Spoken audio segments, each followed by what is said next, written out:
Mas nós começamos ontem a pensar sobre um legado que nós estaríamos deixando para os nossos filhos e destacamos um único ponto de uma imensa possibilidade de exploração de legados. Nós pensamos sobre perdão e algumas implicações, ainda que não todas, e eu gostaria muito de ter discorrido um pouquinho mais sobre algumas outras possibilidades, mas quem sabe isso fique para perguntas e respostas. Olhando para alguns casamentos, eu quero pensar hoje na expectativa que pais têm de filhos, e amanhã eu vou pensar nas escolhas dos filhos, mas eu penso que muitos dos nossos casamentos estão perdendo a sua vitalidade porque maridos e esposas entram num relacionamento cheios de expectativas, as quais vão chamar de alguma coisa como normal, aonde muitas vezes eles vão confundir suas expectativas com fé ou mesmo com esperança, e isso é o que é bastante comum quando nós estamos conversando com casais. O fato de expectativas alcançar a maioria dos nossos casamentos não significa que é normal tê-las. O fato de muitos de nós ter essa inclinação para alimentar uma expectativa não significa que isso seria uma experiência desejada por Deus para nós. E eu posso desenvolver isso de muitas maneiras dentro do casamento. E não raro elas começam a aparecer tão logo o casamento acontece e não demora muito para que algumas decepções, alguns desencantos, frustrações aconteçam na vida desses casais. Isso porque eles não discernem duas palavrinhas, uma que a Escritura chama de esperança e uma que a Escritura nomina também de expectativa ou uma falsa esperança. E nós podemos ter essas duas coisas acontecendo o tempo todo na nossa vida. Se eu posso, pelo menos de maneira funcional e rápida, definir expectativa, eu diria que é um estado de apreensão em intensidade variada, mais ou menos intenso, depende da situação, por algo que ele deseja ou ela deseja muito que se concretize, que aconteça, e ele está sempre naquele estado de apreensão, na expectativa que alguma coisa aconteça. Alguns definem expectativa como esperança fundada em supostos direitos, possibilidades, probabilidades ou ainda promessas. E possivelmente essa pode ser a caminhada de muitos de nós. Mas o livro de Provérbios, ele tem um texto bem interessante, que quando nós alimentamos expectativa, vai acontecer o que o rei Salomão está escrevendo, e ele deixa muito claro quanto àquilo que acontece a um coração que faz com que a expectativa seja alguma coisa normal dentro da sua família. A expectativa que um filho responda de determinada maneira, a expectativa de que o marido responda de uma determinada forma, que a esposa seja daquela maneira que ele idealizou na sua mente e de repente ele percebe que isso não acontece e ele se frustra. Daí porque nós temos em casa pensado com o nosso povo ali na igreja, de que o casamento começa no namoro. E muito do que vai acontecer lá no casamento, a gente estuda antes, ainda que não resolva os problemas, nós antecipamos uma boa parcela deles para que eles lidem naquele momento que eles terão que fazer a vida comum do lar ficar uma rotina. E quando apagam os holofotes dos fotógrafos e quando a viagem virou apenas um álbum de lembrança, então começam alguns dilemas no coração de marido e esposa, de pais, no futuro, que pode fazer com que Provérbios 13, 12 se realize e se materialize na vida de alguns dos maridos ou esposas ou pais. A esperança que se adia faz adoecer o coração. E é isso mesmo. A esperança que se adia faz adoecer o coração. O desejo cumprido é árvore de vida. Quando uma esperança, e a palavra aqui poderia ser perfeitamente expectativa, e aqui ele está dizendo alguma coisa que não chega, adoece aquele coração. E ele está dizendo que quando esse desejo é cumprido, então ele tem um vigor, um viço, algo que acontece. São palavras diferentes em textos diferentes.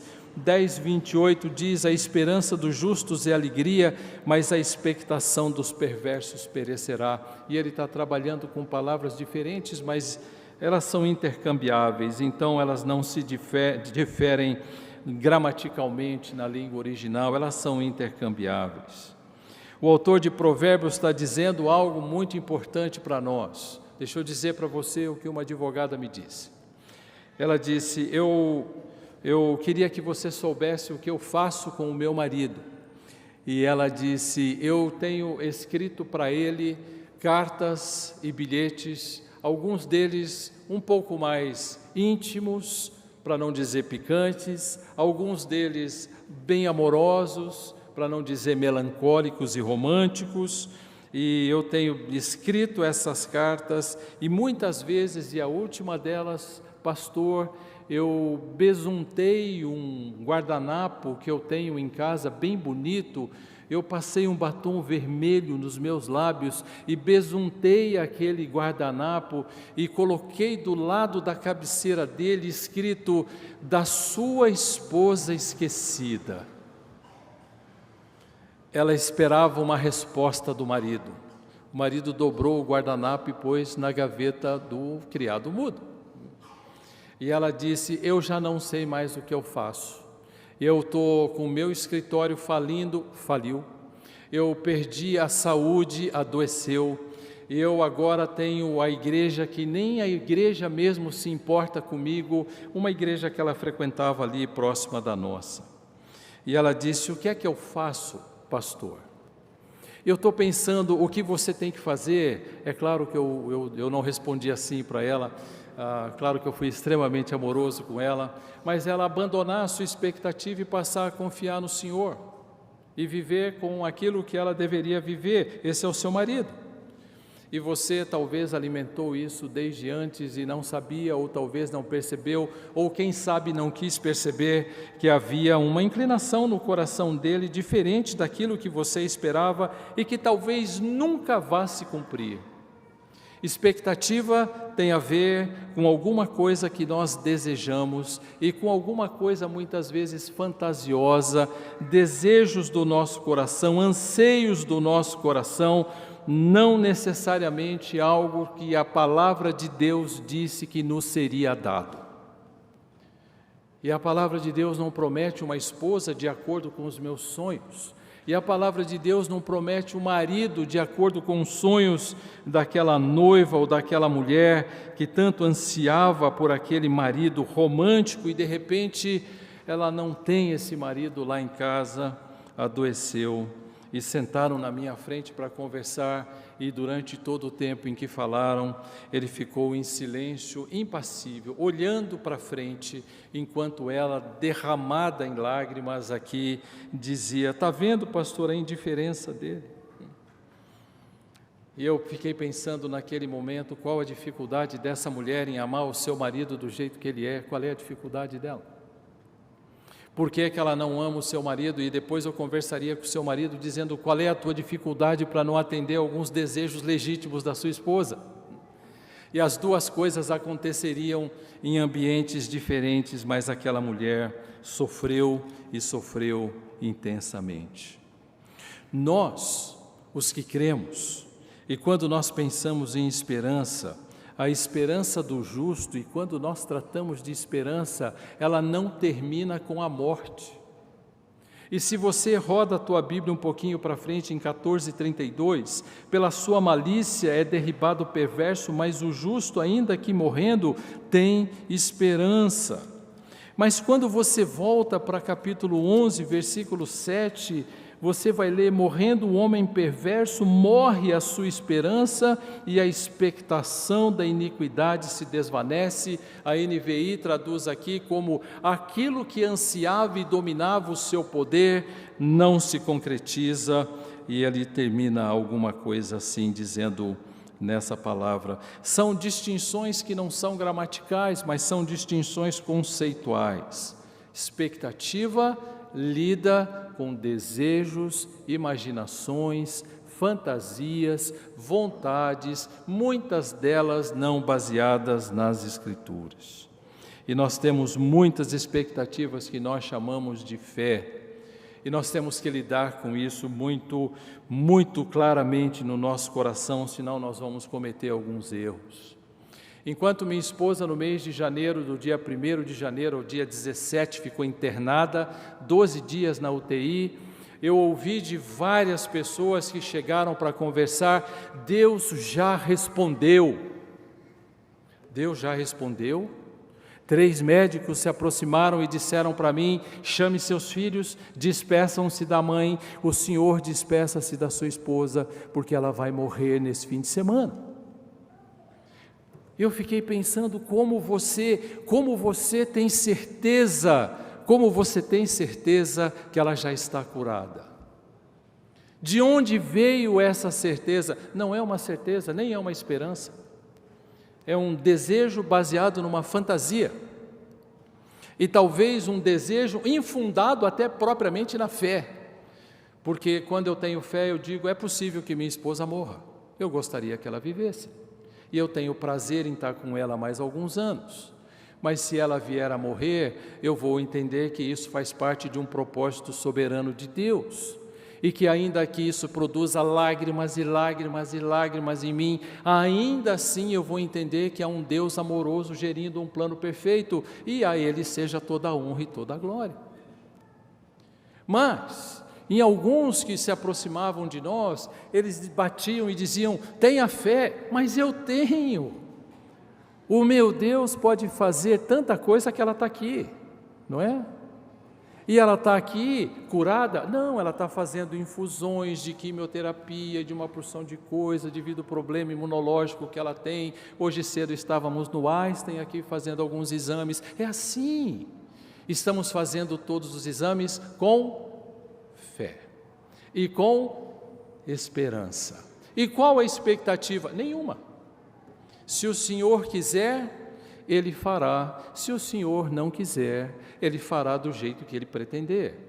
E eu estou chamando a minha consciência de um desejo legítimo pela cura dela, mas não tenho nenhuma expectativa quanto ao futuro. Um dia morreremos todos.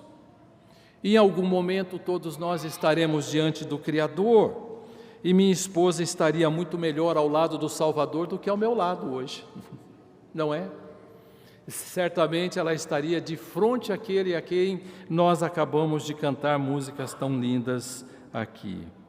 Mas sem dúvida alguma nós temos muito do que chamamos de fé e de esperança, nada mais é do que uma expectativa grande. Eu vou dizer para você qual a diferença entre elas. Durante todo o tempo de internação e de médicos dizendo: beije tua esposa na entrada do centro cirúrgico, porque ela vai morrer, ela não volta. Beija e sai e chora. E diz para Deus: Senhor, o Senhor vai levá-la. É isso que os médicos estão dizendo. Eu gostaria que ela não fosse, mas se ela for, receba a minha adoração. Mas se ela ficar, que bom, receba a minha adoração. Eu tenho a esperança que o Senhor fará aquilo que é melhor aos teus propósitos, e não aos meus desejos. E então, nós saímos dali, os filhos também, e nós estamos dizendo: existe um contentamento, ainda que em meio ao sofrimento, que nós não entendemos, e isso é parte da esperança, mas não da expectativa. A expectativa não tolera esperar sem receber. A esperança convive com aquilo que é capaz de conviver, ainda que isso traga muita dor, muita dor.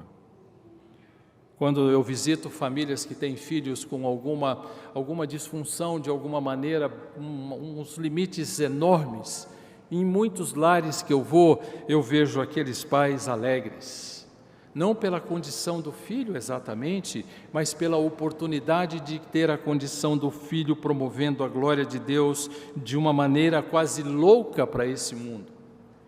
Ainda assim, santa e bendita aos olhos do nosso Deus. E eles dizem: eu sempre tenho a esperança que meu filho possa ser curado. Isso é esperança. Mas se ele não for, eu estou descansado.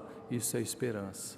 O indivíduo que diz: eu creio que meu filho vai ser curado, e eu creio que meu filho vai ser curado. E um deles chegou na porta da minha casa, abriu a porta do carro, desceu e falou bem alto para quase todos os vizinhos ouvir, com um problema incurável do filho: vocês vão aplaudir, o meu filho já está curado. Um arrobo de fé. E esse menino tem mais de 20 anos hoje, continua exatamente como ele estava. E morrerá da mesma maneira. Bendito seja o Senhor. Mas não para ela. A expectativa dela é que a cura viria naqueles próximos dias. E ela sofreu. E sofreu, porque isso não veio. E até prova em contrário, salvo propósitos diferentes nas mãos de Deus, não virá. A esperança bíblica produz alegria, contentamento. Eu tenho contentamento quando o Senhor trabalha no meu coração. E eu queria que você acompanhasse alguns versículos comigo, e eu queria que você fosse comigo em Romanos capítulo 5. Romanos capítulo 5.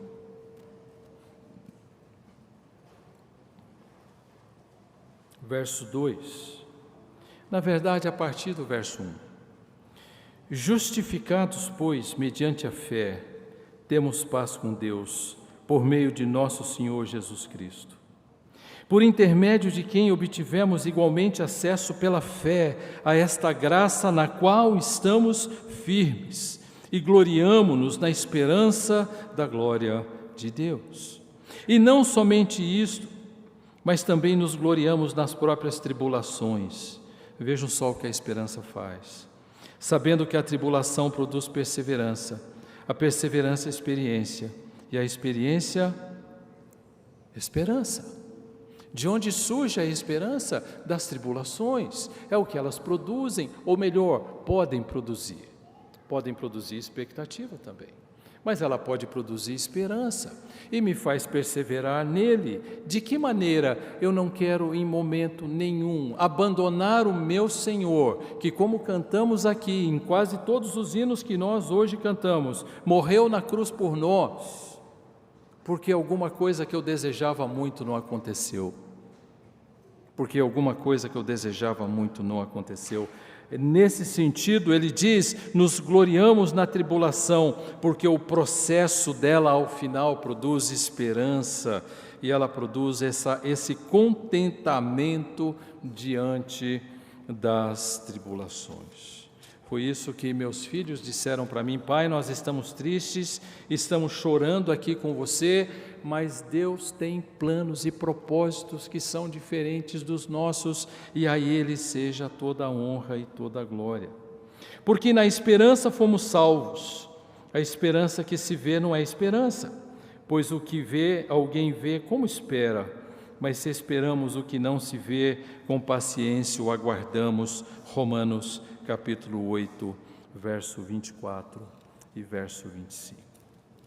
Quando eu tenho expectativa, eu tenho um sofrimento, porque eu quero que alguma coisa aconteça que eu não gostaria que fosse diferente daquilo que é minha vontade acontecendo, e eu gostaria que fosse daquela forma. A esperança não entende dessa maneira. Em 1 Timóteo capítulo 4, verso 10. Ora, é para esse fim que labutamos e nos esforçamos sobremodo, porquanto temos posto a nossa esperança no Deus vivo, Salvador de todos os homens, especialmente dos fiéis. Não só ele produz contentamento e perseverança, como ele produz entusiasmo. É para esse fim que labutamos e nos esforçamos sobremodo. Não é o abatimento diante do que não se tem. Não é a paralisia diante do que não se obtém, do que se deseja. Ele diz: ainda que alguma coisa aconteça na minha vida, eu me esforço sobremodo, porque a nossa esperança está em Deus. E eu começo a definir esperança como estando relacionada às Escrituras. E qualquer coisa que não esteja relacionada às Escrituras, ao Deus e à sua palavra, eu qualificaria dentro daquilo que é expectativa. A esperança, ela é realista. Ela é realista. Vou dar um exemplo bíblico para você. Mas pense nessa situação real da minha família. Ela é realista. Qual a realidade? O Dr. José Renan me abraça e diz: você ficará viúvo. Realidade. Dr. Márcio me abraça e diz: essa conversa que eu não queria ter contigo, você vai perder sua esposa. A doutora Cristina falou a mesma coisa. Essa é a realidade. Eu lido com a realidade é essa. Você vai ficar viúvo, você vai perder sua esposa. Quem lidou com a realidade? Abraão lidou com a realidade. Se você voltar para Romanos capítulo 4, você vai ver como ele está lidando com essa situação bem realista na vida dele. E ele está falando, o narrador Paulo, o apóstolo Paulo, está escrevendo no livro que Abraão, verso 18, esperou contra a esperança, creu, para vir a ser pai de muitas nações, segundo o que lhe fora dito, assim será a tua descendência, e sem enfraquecer na fé, embora levasse em conta o próprio corpo amortecido, sendo já de 100 anos, e a idade avançada de Sara. Qual a realidade aqui? Ela não tem regras, eu não posso engravidá-la. Ponto. Realidade. Esse é o fato. Mas há um Deus que prometeu. Então, não duvidou por incredulidade da promessa, mas pela fé se fortaleceu, dando glória a Deus, estando plenamente convicto de que Ele era poderoso para cumprir o que prometera. A esperança lida com a realidade e está totalmente relacionado com a palavra dele, de Deus. E nesse caso eu não tenho nenhum texto dizendo para mim, sua esposa vai viver. A realidade é outra. Mas Deus pôs a mão.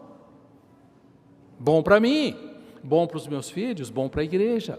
Aleluia. Mas Deus pôs a mão. E eu estou pensando aqui, alguém poderia dizer para Abraão: não, fica firme, vai acontecer, olha, crê. Não, ele estava lidando com a realidade, ele sabia que não podia ser pai. E ele disse: mas há um Deus que fez uma promessa, e nela eu espero.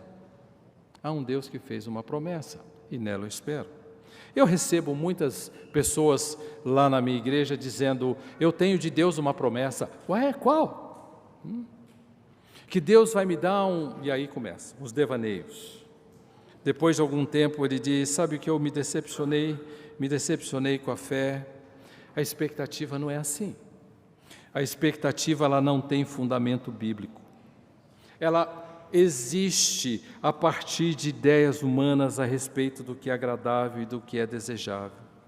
E alguns desses anseios agradáveis e desejáveis podem ocultar, talvez a palavra aqui fosse revelar, um ídolo, alguma coisa no coração de um pai, de um marido ou de uma esposa que o domina. E ele passa então a viver em função daquilo, e ele começa a alimentar sua mente, e ele cresce em expectativa, e lá na frente ele vai se frustrar de alguma maneira. São desejos, até alguns deles legítimos, mas que ganham uma conotação idólatra, porque eles são persistentes e eles dominam os impulsos e os desejos desse pai, desse marido, dessa esposa, tornam-se expectativas e não esperança. A expectativa debilita uma pessoa a ponto dele paralisar por não ter aquilo que ele gostaria de ter. E isso faz parte das imaginações humanas e faz parte das interpretações errôneas das Escrituras, muitas vezes, muitas e muitas vezes. Por isso o rei Salomão escreveu Provérbios 13:12. A expectativa ou esperança que se adia adoece o coração. E ele fica improdutivo, perdeu o seu negócio. Cansado, a igreja não me assiste, meu marido é indiferente, e enquanto a esperança, o indivíduo se alegra, labuta, trabalha a despeito daquilo que domina o coração dele. Ele não se deixa vencer por aquilo. E ele, de alguma maneira, ele olha para aquilo e diz: Senhor, eu tenho um desejo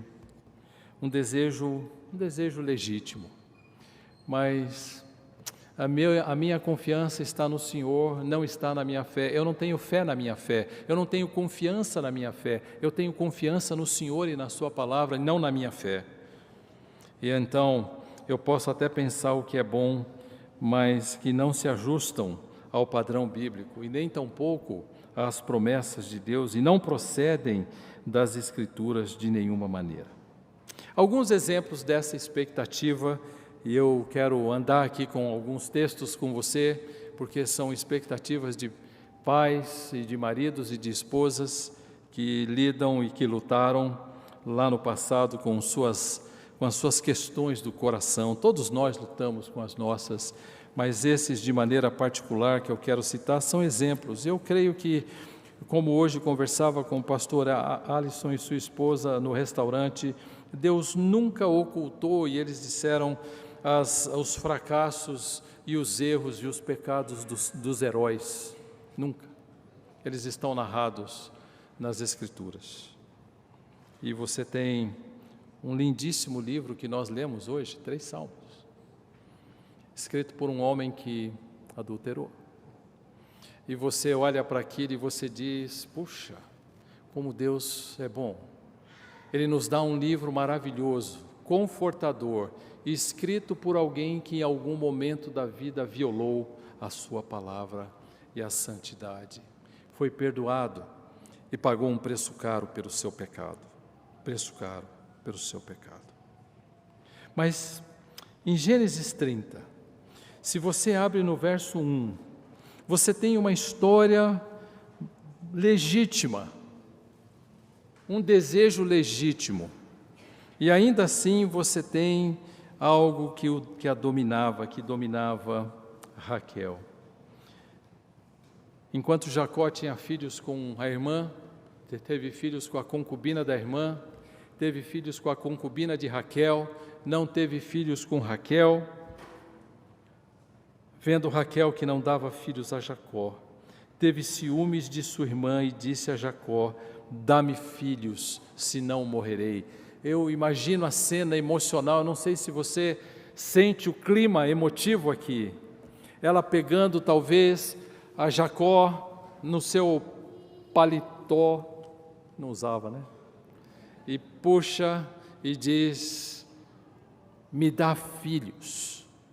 Me dê filhos, senão eu morro. Ora, alguém morre por não ter filhos? Mas esse era o problema dela. Não é um desejo legítimo? Não é um desejo legítimo uma mulher desejar ter filhos? Na nossa igreja nós temos inúmeras mulheres que não puderam ter filhos.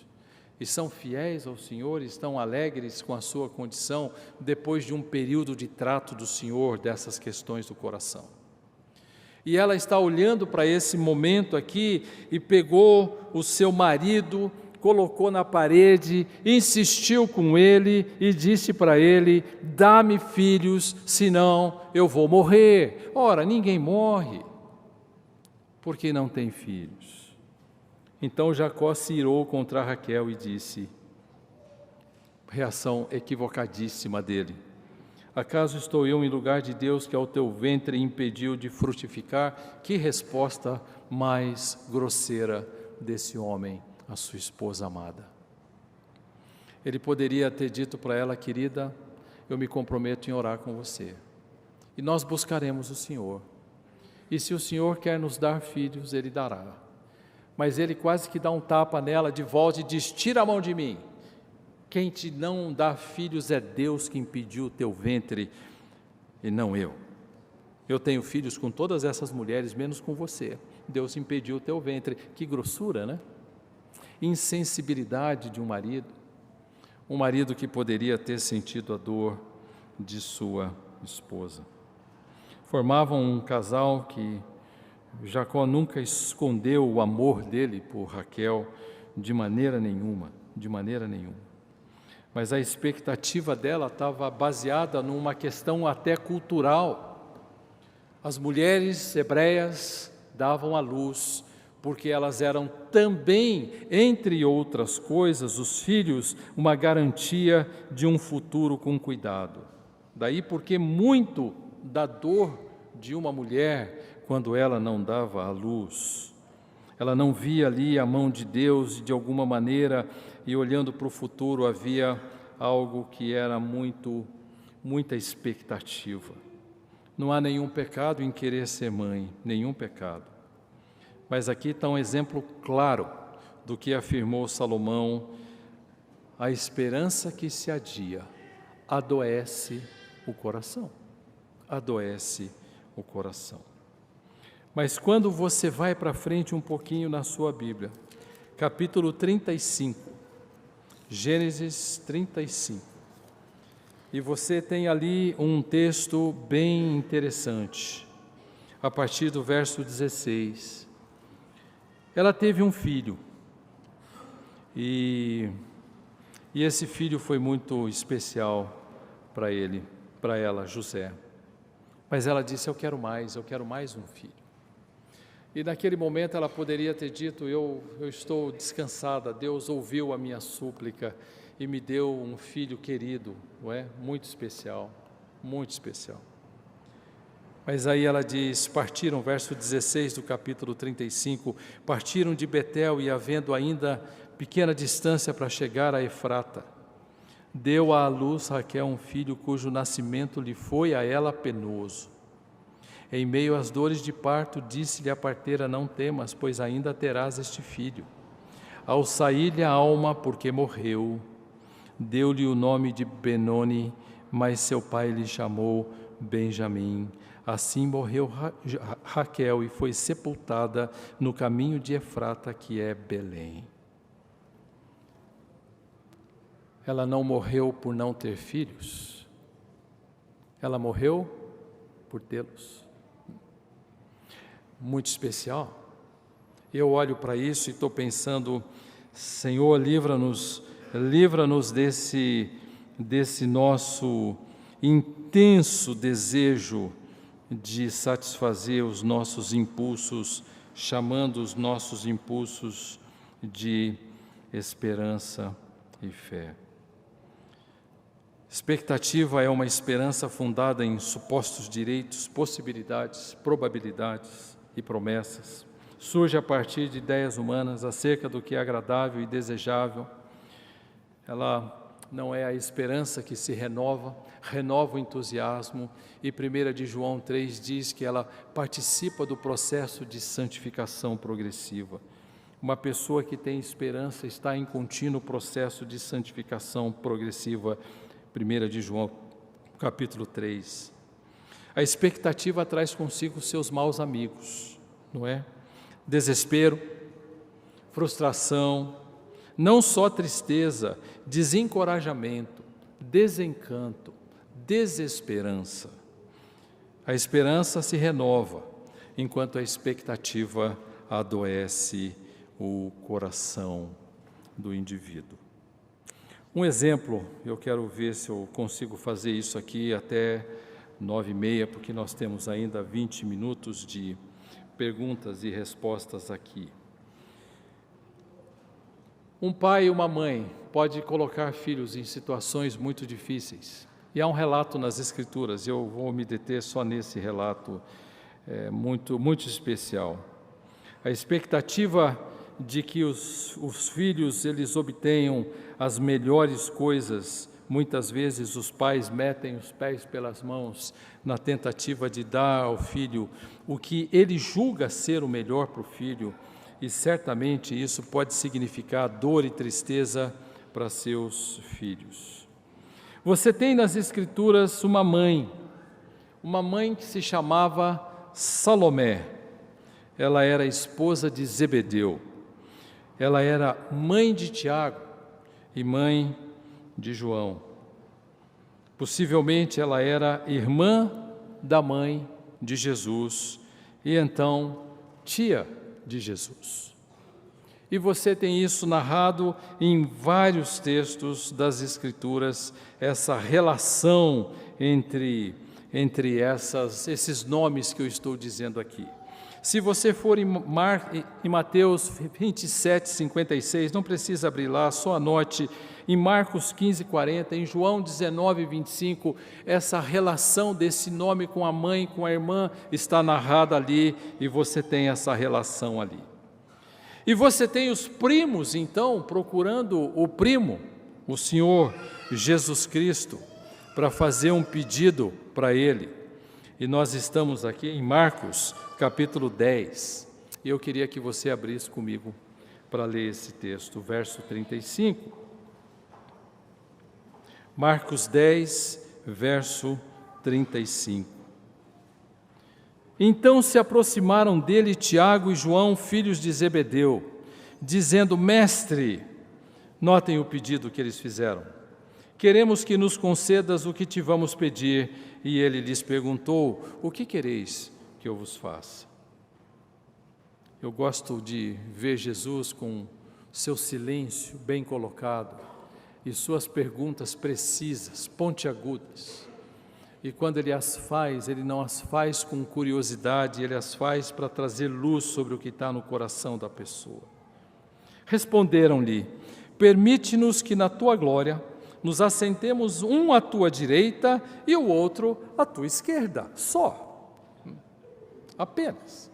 Sentaremos lá no céu do teu lado, Pedro longe, Paulo longe, mas Tiago e eu aqui, vamos desfrutar da sua companhia, lado esquerdo e lado direito.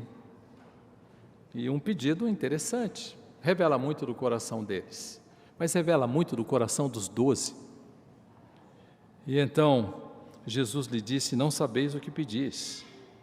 Podeis beber vós o cálice que eu bebo ou receber o batismo com que sou batizado?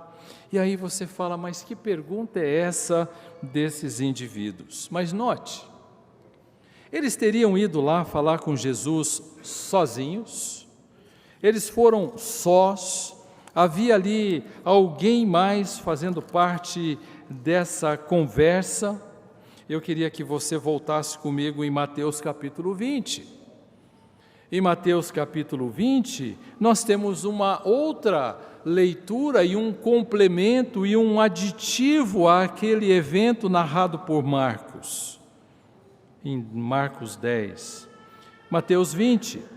Então se chegou a ele a mulher de Zebedeu com seus filhos e, adorando-o, pediu-lhe um favor. Bom, o que nós temos aqui é que aqueles meninos ou aqueles apóstolos foram acompanhados da mamãe, porque a mãe julgava que se oferecesse para eles aquilo que eles queriam, seria o melhor para eles.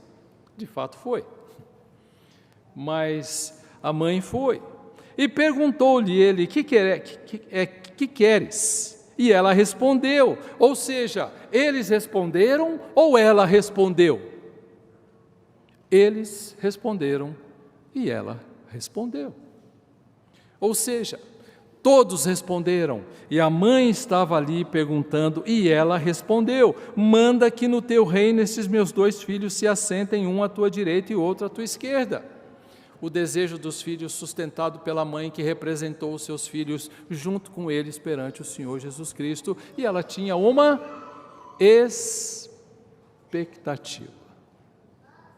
E a sua expectativa era que o Senhor dissesse: claro, vocês são meus primos, são parentes, eu amo vocês, e vocês têm uma vida bonita, e eu quero de alguma maneira oferecer a vocês os melhores lugares no reino, enfim. Os filhos foram fazer o pedido, e a mãe os acompanhou. E se isso é de fato assim, então nós temos esse pedido em família. Provavelmente a mãe estava pensando em oferecer para os seus filhos o que ela entendia ser o maior dos benefícios, pedindo a alguém da família. Uma mãe ávida por representar os seus filhos, exigindo ou representando os desejos de seus filhos. E aí isso é muito especial no texto. Intermediária. E aqui estão os anseios, e muitos pais, esperando tanto do futuro de seus filhos, metem os pés pelas mãos, não é? Hoje eu tenho visto, eu não sei aqui em Goiânia, mas em São Paulo, uma quantidade imensa de crianças, eu vou usar a palavra que eu não gosto aqui, estressadas. O que é estresse, não é? Estresse é uma palavra da física, que um metal eu quebro. No momento em que eu quebro aquele ponto, eu faço com que aquele metal quebre, aquele é o ponto de estresse. Isso foi aplicado à vida. Crianças estão, as relações humanas, e as crianças estão, eu estou usando essa palavra com algum cuidado, elas estão estressadas porque os pais hoje entenderam que um filho que recebe num dia mais informação do que eu jamais recebi em um ano da minha infância, eles oferecem para aquele filho judô de manhã, ele oferece inglês, ele oferece espanhol, ele oferece uma escola que tem um determinado currículo e ele quer que aconteça alguma coisa, e o filho tem que estudar numa escola X e tem que atender um determinado padrão, não pode vir com notas abaixo de certa classificação, tem que estar acima daquilo, o pai olha feio, a mãe olha feio, crianças estão estressadas porque os pais estão desejosos que seus filhos tenham as melhores coisas, e eles estão certos de certa maneira. Eles estão propondo o que julgam ser o melhor para eles. Salomé julgava a mesma coisa. E quando fez isso, o Senhor disse para eles: vocês podem beber o cálice que eu estou para beber? E responderam: podemos. Então lhes disse: bebereis o meu cálice. Mas assentar-se à minha direita ou à minha esquerda não me compete concedê-lo, é porém para aqueles a quem está preparado por meu Pai. E aí aparece o coração dos 10, outros. Eles se indignaram contra os 2 irmãos, não é? E eles então disseram: por que vocês e não nós? Aparece o coração deles. Mas eu queria dizer para você, essa mãe, no seu desejo de buscar o melhor para o filho, na expectativa de uma resposta absurda, não é? Ela teve os seus filhos com a resposta dada por Deus: vocês podem beber o meu cálice? Podemos. Muito bem.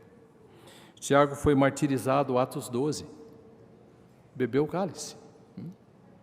E então você tem ali que Herodes mandou passar o fio da espada nele. João foi exilado na ilha de Pátimos, bebeu o cálice. E você tem uma mãe contribuindo para que os filhos fizessem um pedido, e ela sustentou isso, que iria trazer muita dor para aqueles filhos no futuro. Pense em um casamento de seus futuros filhos e filhas. O que muitas vezes eu vejo lá na minha cidade de São Paulo, é de que alguns pais dizem: eu acho que essa não é a moça adequada para o meu marido, para o meu filho é muito melhor do que isso, merece uma outra pessoa, e vice-versa. Eles têm uma expectativa criada em torno daquele que virá a ser o genro ou a nora, mas isso fica para um outro momento. Nós temos mães e pais muito cheios de expectativa, vivendo suas vidas pensando naquilo que é a partir de ideias humanas, elucubrações, anseios, como Salomé teve. eu tenho o desejo de, junto com os meus filhos, pedir para Jesus que cada um dos filhos se assentassem à direita e à esquerda dele. E então eu estou aqui pensando, puxa vida, vamos terminar a nossa noite assim? Não, vamos terminar dizendo, Senhor, eu não sei o que nos espera. Eu não sei se meu filho volta. Nós vimos uma oração muito bem elaborada aqui, louvando o Senhor por um filho que voltou, mas ele pode não voltar. E eu posso bater no peito e dizer, ele vai voltar, mas eu não sei, mas eu tenho esperança que sim. E se eu tenho esperança, eu não desisto, eu me incentivo, eu fico alegre, contente, enfim, ainda que isso não aconteça, o meu contentamento não está numa volta ou num retorno, mas no Senhor, é Ele o meu contentamento. O meu desejo é que volte, meu desejo é que volte, minha oração é que volte, e a minha esperança é que o Senhor cumpra a sua vontade. Faz sentido, não é? Faz sentido. Mas ainda eu não tenho certeza.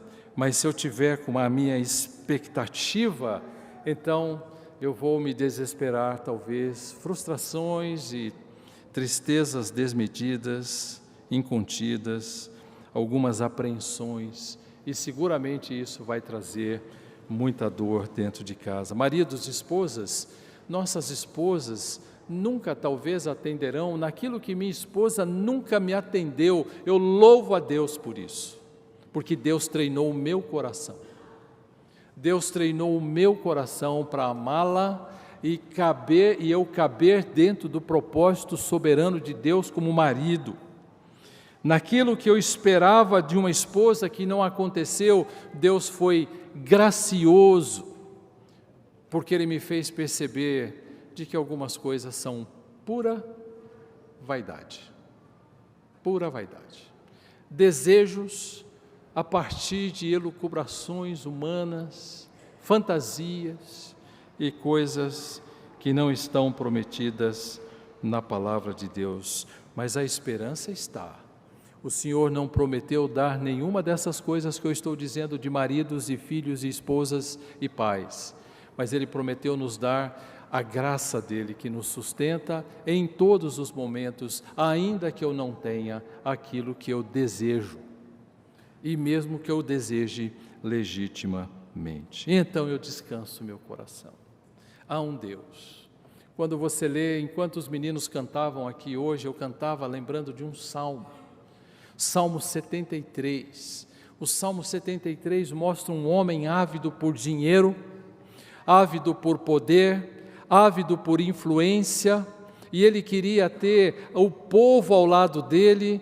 Você tem ali um músico, e você tem esse músico discorrendo sobre a vida, e ele está falando, eu quero ter a riqueza, eu quero ter a saúde desse ímpio, e Deus não me dá essa riqueza, e Deus devia me dar, porque eu sou servo dele.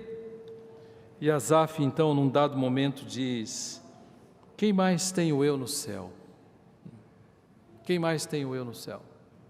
A ninguém mais há em que eu me compraza na terra.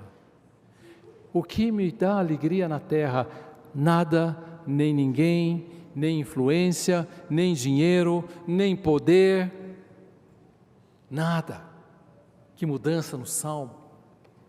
E se você estuda esse Salmo é lindo, porque ele pega um homem embrutecido e de repente ele diz, ainda que a minha carne e o meu coração desfaleçam, Deus é a fortaleza do meu coração e a minha herança para sempre. Quando nós começamos a cantar o Salmo, Isaías 53, esse texto veio na minha mente. Quem mais tenho eu no céu? Não há ninguém em quem eu me compraza na terra. Ele é a minha suficiência e não os meus desejos atendidos. Queria orar com você antes das perguntas. Eu queria que você curvasse sua cabeça para um tempo de oração